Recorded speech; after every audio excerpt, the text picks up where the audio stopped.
Sami Zayn. They finally did it. 10 years.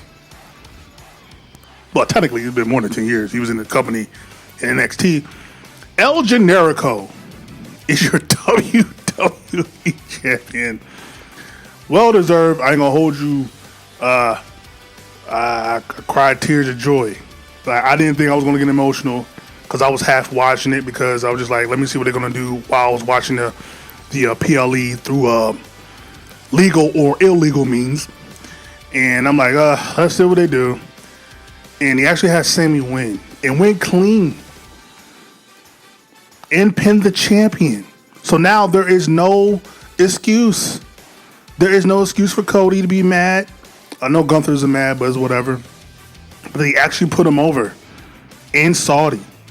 And I'm like, about freaking time, bruh. Sami freaking Zayn deserved this moment 10 times over. I did a video actually a year ago. I recorded it. I never edited and uploaded, which I might just do now.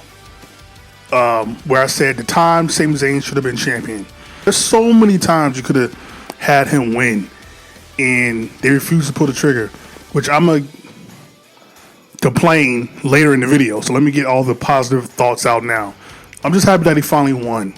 And the thing is, just like with Darby Allin a couple months ago, a lot of us are not even looking for Sami to have a long reign.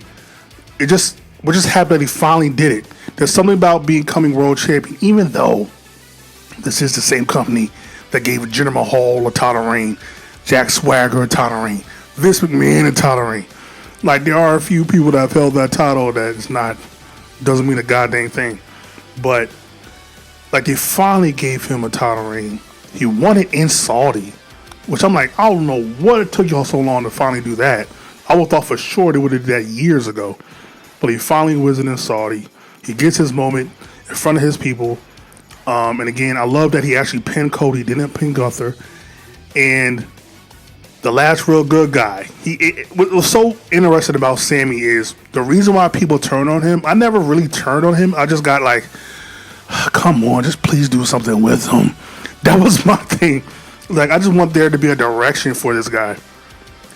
The reason why people turn on him, I think subconsciously, is Sami Zayn was red hot following the Bloodline story. He didn't get the job done at Elimination Chamber in Canada in 2023, right before WrestleMania. And since that time, we have been waiting and waiting and waiting and waiting and waiting and waiting. And he keeps coming up short.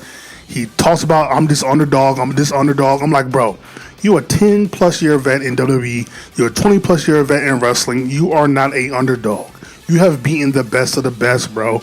You are one count away from beating Roman Reigns. You beat Gunther at WrestleMania 40 for the IC title. And speaking of that, it starts at WrestleMania 40 when he took, even though he didn't write it, in character-wise, kayfabe-wise, he took Chad Gable's moment for no reason. Because he was selfish and he wanted to have a moment at WrestleMania, so he took Chad Gable's moment that everybody was waiting for Chad to finally get his title win against Gunther in the IC championship. And then a little bit later on, he then takes the spotlight from Jimmy Uso or Ilya Dragunov or Carmelo when he beat Solo Sikoa for the U.S. title, which again nobody asked for, nobody wanted this, and because he settled, because he can't win the big one, he settles and decides to be the gatekeeper for the mid card, which I heard that roughly about a year ago. I'm like, that's genius because I never realized it, but he is. Like, he keeps becoming the gatekeeper for the mid card. He keeps beating the mid card when guys need that opportunity to do something in the mid card. So it gets exhausting. And then that was strike two. When he beats, the strike one is when he beats Gunther at WrestleMania 40. Strike two is when he beats Solo for the U.S. title in September of last year. And then strike three is this year when, again, he takes Carmelo and Ilya Dragunov's moment and he wins the U.S. title. Again, nobody asked for that and nobody wanted that. And, you know, everybody turns on him like, bro, how many times are you going to settle, not win the big one, and just relegate back to the mid card and beat guys that we know you can beat because you're a main eventer? You're a 10+ year vet. You are in there with the likes of a Seth Rollins, a Roman Reigns, a Cody Rhodes. You just haven't won the title yet, but you are in that realm. Gunther, you're in that realm. You just haven't won the big one yet. So it's just freaking annoying that he kept coming up short, and he kept whining and crying about it, to where the fans are like, okay, dog, we're done. We're done hearing the crying. We're done hearing you being an underdog.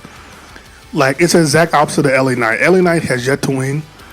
I'm guessing he probably will win at some point. It's probably going to be a meaningless title run, but it probably going to finally give him that moment. But with LA Knight is he stands up like a man. He says, no, I didn't get the job done, but I'm not going to quit. I'm not going to give up. It is what it is.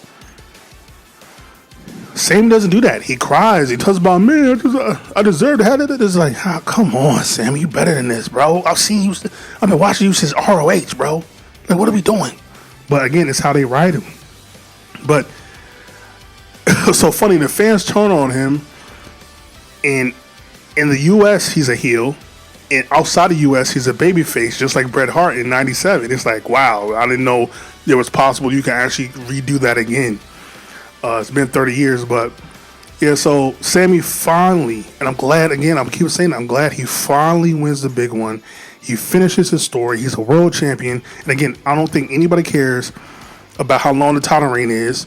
It's no different from an MMA fighter or a boxer. There are many people that have won the world title, lose it on the next defense. That doesn't matter. At the end of the day, forever they will be known as a world champion. Look at Jey Uso. He ain't never winning that title again, I don't think. But he always say, I'm a world champion. Look at Damian Priest, same thing. And again, that's what's so frustrating is they put titles on guys like that, no disrespect, but they don't put it on the Sami Zayn, who organically is a babyface as you can get behind. You just have to have a right story. So, yeah, forever now, he's a world champion. And I thought it was very interesting that the commentators, even Michael Cole, was selling it as him being a babyface. So now it's like on SmackDown, will the crowd cheer or boo him? And I think the crowd is going to cheer him because this is what we wanted all along. This is what the crowd wanted all along. They wanted Sami to finally get the job done. Not after this. It doesn't really matter what he does. They're just like, finally, he's done it. And so I think the crowd is probably going to cheer him. He no longer needs to do the underdog thing. He no longer needs to do the promo of I'm gonna find a way to get it done. He's done it. And so I think a lot of again, the crowd, I think we're just tired of him saying he's going to do something and not do it. The only reason why they haven't turned on LA Knight is because LA Knight is too charismatic on the mic. He's just too charismatic. But like, I don't think the crowd's going to boom. I can't see it. For what now? I don't see him crying. I don't see him whining. He beat the champion. He didn't cheat. There was no interference. He won straight up, square up with the champion Cody. And I think people have been kind of tired of Cody as champion anyway. So I know a lot of people are going to be like, yay. So I don't see any scenario where the people going to boo him. If they still boo him, I don't know what they're booing him for at this particular point. But they got one thing right. I always quote Luke Owen. Shout out to Luke Owen from, I think that's his name. Luke Owen from Russell Talk podcast. That said a minute ago, I want to say like a year ago, he was like, yo, there's a difference between long-term storytelling and taking a long-ass time to tell a story. And Triple H and the creative team does not know the difference. I'm going to talk about it a little bit later because I'm not going to recap the whole show because there's no need to. But it's like, bruh, it shouldn't have took Sami 10 years to win the title. It shouldn't have took him 10 years, bruh. He's too talented. Like, I just don't get that. But I'm super happy for Sami again. I didn't think I was going to get emotional, but while I was watching it, I actually got emotional. I haven't been that emotional since, I want to say maybe Naomi winning last year or Cody winning at 40. But yeah, it was just such a dope moment. But getting off of Sami, I don't really care. Again, I don't care what happens after this. My educated guess is Sami faces Brock in MSG at Sunday Night's Main Event, drops the title to Brock Brock Oba SummerSlam Night 2 in the main event. I think that's the best case scenario, and it's what they should do. We don't need to do Oba and Roman. I think you can save that to WrestleMania next year. I think put the title on Brock. It's only going to be for a month. Kind of almost like exactly how he did it with The Rock. The Rock beat Kurt Angle, Undertaker, Avengers 2002. Goes on to face Brock at SummerSlam. The following pay-per-view, drops the title. I think that's what he need to do with Brock. Oba beats Brock for the title after taking off Sami. Boom, now you have a main guy and you can still keep the title on Roman and do whatever dumbass story you're doing with the bloodline. That leads me to Bron Breakker and Seth Rollins, which I wasn't even angry. I was just like, God, man, this company, they have lost the plot. They do not get it. Like, I don't understand. The purpose of the vision was what? To make Bron Breakker a bigger star. That's why he speared Roman Reigns after WrestleMania 41, and he was under the wing of Seth, even though I felt like he didn't need to be under the wing of anybody. But I'm like, okay, long-term goal, him, Seth, WrestleMania 41 or 42 for the title, fine. Even though I feel like he didn't need to do that, whatever. Things happen, Seth gets injured. Meanwhile, Bron Breakker is never challenging for the title. He's never on PLEs. He's never doing anything of importance. He never does get any major wins. I still don't understand why you gave Bronson Reed the push and beat Roman, but you didn't give it to Bron Breakker, which was the point of doing the whole thing to begin with. It made no sense. But he takes out Seth because Seth gets injured. You would think immediately, okay, we're going to put the rocket on Bron Breakker. Nope. Not only did he not even contend for the title, he wasn't even in the title match. It was Jay and Punk. Again, like, I don't understand this thing with Jay. But anyway, so you make Bron Breakker look like a chump by giving the title to Adam Pearce. And now he's supposed to lead this faction going into War Games when he could have just been a champion. Like, I don't understand that. It's like CM Punk was champion from the top of November to WrestleMania 42, and he didn't even defend the title at all in 2025. Like, at all. He barely wrestled. So I'm like, what's the point of putting the title on when we're not going to wrestle? At least for Bron Breakker, he's not a guy that was born in the 80s, so you can actually put some wear and tear on his body. But yeah, it's just like, I don't understand the purpose of doing all this with Bron Breakker. You never pull the trigger on him. You don't put the title on him. And then you don't even do the match he was supposed to do with Seth at WrestleMania for some ungodly known reason. And then you have this feud with Seth Rollins that's not even really sensible, because Bron has every right to be pissed off at Seth because Seth did nothing for him. Like, he literally did nothing for him.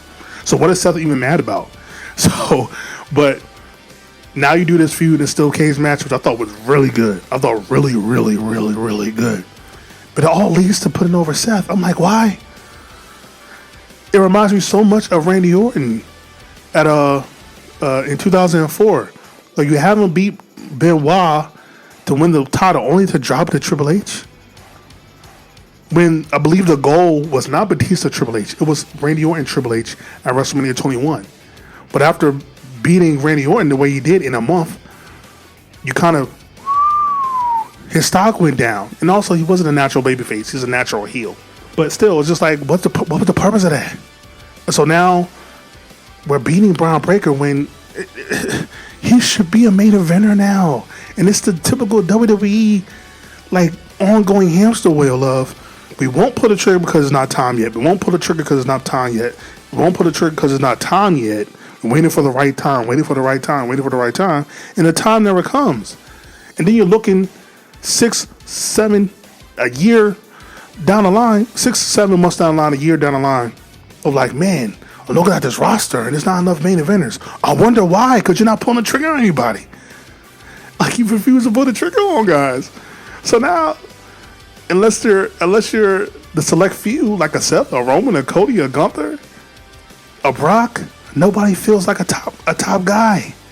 Sami Zayn could have been being world champion. Finn Balor could have been world champion again. Bron Breakker could have been world champion. Sami Zayn could have been world champion. LA Knight could have been world champion. Chad Gable could have been world champion. There's so many guys. And it's like you refuse to pull the trigger. Why? For what? It's like Jinder Mahal was champion in his company, and the company still stayed alive. Jack Swagger was still champion, and his company stayed alive. You're not going to lose anything if you pull the trigger on certain guys, like LA Knight, like Bron Breakker. But it's like this company is so afraid. Like, I don't even know what it's afraid of. It's like, if it doesn't work out, you can easily just take the title off of them. Like, so I just don't understand this ideology that of like we're afraid of taking a risk. Why? It's not real.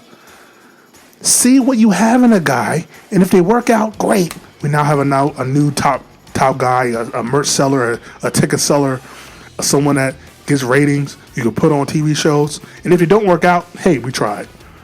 Now, I'm not saying doing it every other month, but if you refuse to take chances, you end up to where the WWE was after Rocket Austin is gone. You end up to where WWE was once CM Punk and Daniel Bryan leave, to where like, oh my God, what do we do? We have no main eventers. We put all our chips on the Roman Reigns bucket, and that isn't working out. What do we do?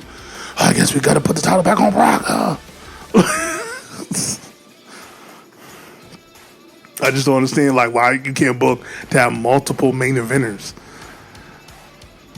It's like I don't understand the ideology.